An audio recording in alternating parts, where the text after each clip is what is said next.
ప్రియమైన దేవుని వారలారా, జగత్ రక్షకుడైన క్రీస్తు నామములో మీ అందరికీ శుభములు కలుగునుగాక. లేఖనాన్ని ఆలోచిద్దాము. యెహోవా ఉత్తమైన దానిని అనుగ్రహించును అంటున్నాడు.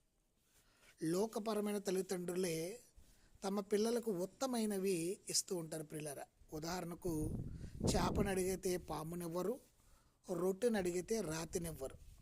మరి పరలోక తండ్రి మనం అందరికీ కన్న తండ్రి కనుక ఉత్తమైన దానిని మనకు అనుగ్రహిస్తాడు. భూలోకంలో ఉన్న తల్లిదండ్రులే తమ పిల్లలకు మంచి ఇవ్వాలనుకున్నప్పుడు ఆ పరలోక తండ్రి మనకి అంతకంటే ఉత్తమైనవి మనకు అనుగ్రహిస్తాడు పిల్లలు. ఉదాహరణకు, పరలోక రాజ్యాన్నే మనకు అనుగ్రహించాడు. పరలోకాన్నే అంటే నిత్య జీవాన్నే మనకి యేసుక్రీస్తు ప్రభు ద్వారా అనుగ్రహించాడు.